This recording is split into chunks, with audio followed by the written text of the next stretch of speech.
ఇక్కడ నిల్చున్న ప్రతి ఒక్కరికి, ముఖ్యంగా మన అభ్యర్థి ఎవరో మీ అందరికి కూడా తెలుసు, చాపల బాపిరెడ్డి గారికి, మరి ముందున్న రిక్షా కాలనీ వాసులందరికీ, ప్రింట్ అండ్ ఎలక్ట్రానిక్ మీడియా సోదరులకు కూడా పేరు పేరున నా నమస్కారాలు.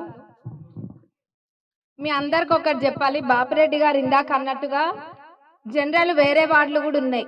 అయితే బాపిరెడ్డి గారిని వేరే దగ్గరికి వెళ్ళమన్నా గానీ ఒక్కటే మాట అన్నారు, నేను 5వ వార్డుకే పోతా, ఎందుకంటే అక్కడ ఎప్పటి నుంచో మాకు అక్కడ ఉన్న ప్రజలందరితోటి కూడా సంబంధాలు ఉన్నాయి, కాబట్టి నాకు అక్కడ పోవడమే ఇష్టం అని చెప్పి వేరేది ఇచ్చినా గానీ ఏరి కోరి 5వ వార్డుకి వచ్చిండ్రు. వచ్చి దుబ్బతండలో తిరిగిండ్రు, రిక్షా కాలనీలో తిరిగిండ్రు. ముఖ్యంగా రిక్షా కాలనీలో గమనించింది ఏంటంటే చాలా వెనుకబడి ఉంది.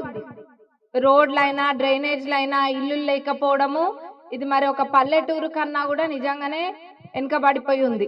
తప్పకుండా ఇక్కడ రిక్షా కాలనీలో ఇందాక ఒకటి స్థలం కూడా చూపించిండ్రు, ఆ స్థలాన్ని కేటాయించి జాగా లేని వాళ్ళకి జాగా ఇచ్చి మరి ఇల్లు కట్టించే బాధ్యత నాది. తప్పకుండా మాటిస్తున్నా, ఇక్కడ ఎంతమంది అర్హులైన వాళ్ళు ఉంటే అంతమందికి ఇల్లు కట్టిస్తాం.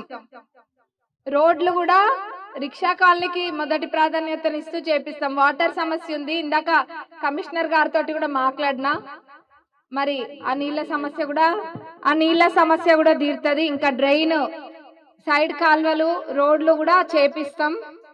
ఇవన్నీ ఒక ఎత్తు అయితే మీ అందరికి కూడా తెలుసు, ప్రభుత్వ పథకాలు ఆల్రెడీ సన్న బియ్యం అయితే అందరు వండుకొని తింటూనే ఉన్నారు. తృప్తిగా బుక్కడి బువ్వ తృప్తిగా తింటుండ్రంటే అది మన కాంగ్రెస్ పార్టీ చేయబట్టే. ఆ చెయ్యి గుర్తు అయితే గుర్తుంటది కదా, రోజు బుక్కడి బువ్వ తృప్తిగా తినేటప్పుడు ఆ చెయ్యి చల్లగుండు కాక అని మీరు అందరు కూడా అనుకుంటారు. మరి రేషన్ కార్డులు కూడా గత 10 సంవత్సరాలు ఎవ్వరు రేషన్ కార్డులు ఇవ్వలేదు వాళ్ళు. అంతకుముందు రేషన్ కార్డులు వచ్చింది కాంగ్రెస్ ప్రభుత్వంలోనే, మళ్ళా ఇప్పుడు రేషన్ కార్డులు ఇస్తుంది కూడా మన ప్రభుత్వంలోనే. 500 ఇప్పుడు మీ అందరికి తెలుసు, మహిళలందరూ కూడా ఎట్లా వెళ్తున్నారు బస్లల్లా, ఆధార్ కార్డు చూపించా డబ్బులు ఇచ్చా, ఆధార్ కార్డు చూపించి పోతున్నారు. తెలంగాణ నలుమూలల్లో ఉన్న ఏ ఆడబిడ్డ అయినా గానీ ఎప్పుడు ఆపద వచ్చినా గానీ ఎక్కడికైనా వెళ్ళే విధంగా మన గౌరవ ముఖ్యమంత్రి గారు భరోసా కల్పించింది ఆడబిడ్డలందరికీ కూడా. వడ్డీ లేని రుణాలు లెక్కలేనన్ని వస్తున్నాయి, ప్రమాద బీమా అని చెప్పి ఇంకా చాలా ఉన్నాయి. ఇంకా ఇందిరమ్మ ఇళ్ళకైతే ఇందిరమ్మ రాజ్యంలో కొదవే లేదు.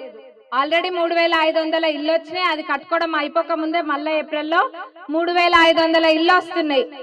ఒకళ్ళకి 1వ విడత, 2వ విడత, 3వ విడత, కానీ అర్హులైన ప్రతి ఒక్కళ్ళకి ఇల్లు మట్టుకు వస్తాయి తప్పకుండా.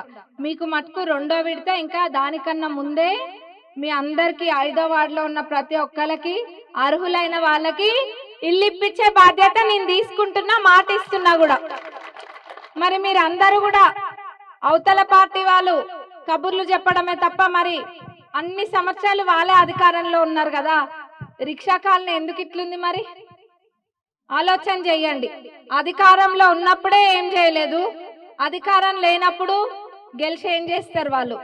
ఒక దిష్టి బొమ్మని తెచ్చిపెట్టుకున్నట్టే అవుతుంది, కానీ అంతకు మించి ఏమి కూడా ఉండదు.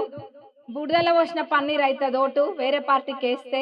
అధికారంలో ఉన్న పార్టీ మనది, అభివృద్ధి మన పార్టీతోటే సాధ్యమవుతుంది. కాబట్టి మీరందరూ కూడా చేతి గుర్తు కోటేసి మంచి మెజారిటీ తోటి గెలిపియండి. ఇక్కడ బాపిరెడ్డి గారు నిల్చున్నట్టు కాదు, నేను చెప్తున్నా, నేనే నిల్చున్నట్టు. ఏ అభివృద్ధి పనులున్నా గానీ ప్రత్యేక శ్రద్ధతోటి చేపించే బాధ్యత నాదే. మరి మీ బాధ్యత ఏంటి?